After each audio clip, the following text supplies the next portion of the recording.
grow so much. It's grown just like motocross has grown. But the percentage of the amount that it's grown is so much smaller than what it potentially could grow if they really attacked it and tried to strategize their pricing and everything like that. Well, I will So rebuttal.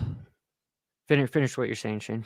yeah, so I just think that as far as that goes, if they wanted to, I think they could, regulate the pricing. MX Sports could say, hey, this is the price for that. You can't, whatever, you can only charge this much for admission, this much for parking, no pit bike fees, whatever. They could regulate all that, and it would make people like whoever, it's like, oh, wow, they brought the fees down and I'm not getting nickel and dime so much. Maybe it's worth going, and it would increase that. And then it would also spread the word. People would want to go more, and it would increase the turnout and then in turn increase the profit. But I don't think that they actually are looking at that. I think they're aware of it and they're just choosing to ignore it, essentially. If you guys are enjoying this conversation, make sure you subscribe and you hit that like button because we're trying to add value here. Shane, I don't disagree with you. There are some obvious problems in the sport. However, it's hard not to give credit where credit is due with the Super Motocross Championship. And that is possibly because of what World Supercross is doing, which is great. That's the whole capitalism I'm talking about. If they can't do it 100%. better, then you have somebody else with Adam Bailey getting a bunch of investors involved and creating something different for more opportunities. So what happens to MX Sports and Feld? They have to level up.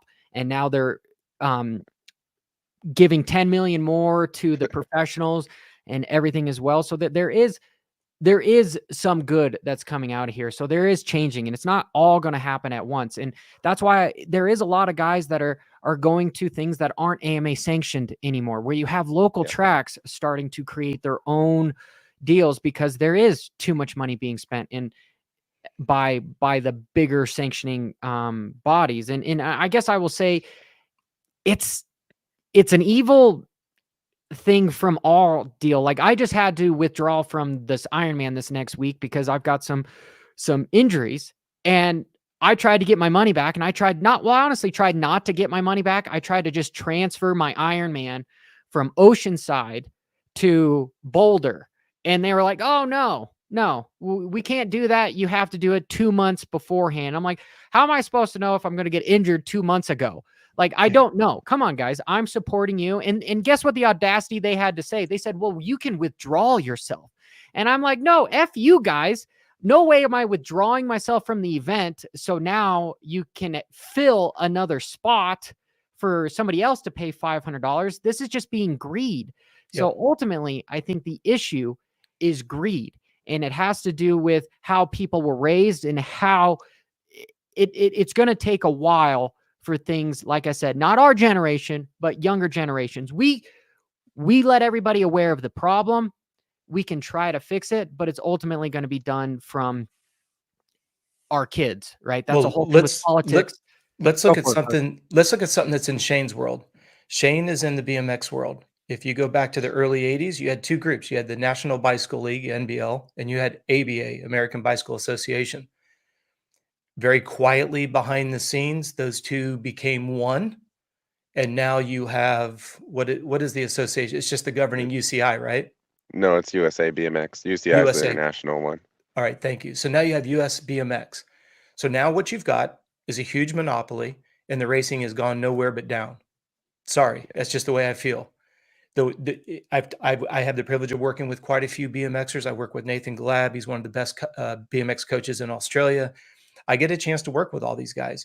And once again, the politics, right? And so for the people that are saying I'm Debbie Downer in the chat room area, you need to open your freaking eyes and look at history. If you continue just to ignore it and say that's just the way it is, Johnny, this is where I politely disagree with you as well. You would have never seen MX Sports and Feld ever become partners had you not had WSX become a reality. That's exactly what I was saying. Exactly. But you're saying that they stepped up and came up with $10 million. No, they did it because they were starting to look like fools because I know, but they stepped up, right? Well, yeah, but they had to respond somehow. Okay, so you and I, our wives are mad at us because we don't take them on date night. So we finally take them to date night, and we're like, all right, you happy? We took you on date night. They're like, well, that really there wasn't a lot to that. So they're like, yeah, you took us on date night, but you're still a dick, right? Because you're only doing it because they raised enough hell for you to take them on date night. That's all we're seeing. Now, I'm thankful for the riders. I'm thankful that the money is there. I think it's interesting. The promoters say that they're not making much money, but they came up with $10 million. I don't care if it comes from NBC money. I don't really care. The money was found. The money was put together. Why does it take that you have to feel threatened before you do something proactively for the growth of the sport? Exactly what Shane just surmised earlier. Yeah, it's the whole putting in the stoplight after something has happened. It's not prevention. Yeah, I don't want somebody doing something because they felt like they had to. Do what needs to be done for the right reasons. And if you say you want to grow the sport, do it for the right reasons. Make it less expensive. Allow us to be able to keep a little bit more of our money so we can buy And more Coach, bikes, more I parts. come from finance, right? Yeah, yep. And that's the reason why I got out of finance, is because it was greed. You know, it's business. You can't succeed when you have a moral high ground on stuff. You have to do a morally wrong things to kind of get ahead. And unfortunately, like, that's not the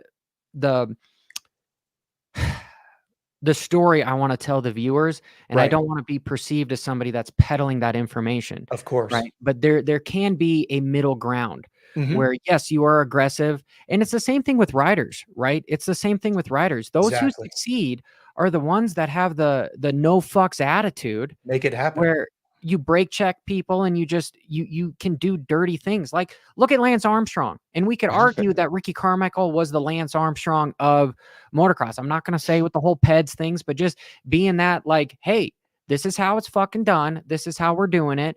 Boom. If you don't like it, I'm going to find somebody else. Right. Yep. Lead, That follow, kind or of get out of the way. Yeah. Yeah. Lead, But follow, or get out of the way. it works. It works. But Yeah. there's a changing of the tide in Mhm. society where we don't want to really be led by these red personalities as much. But here,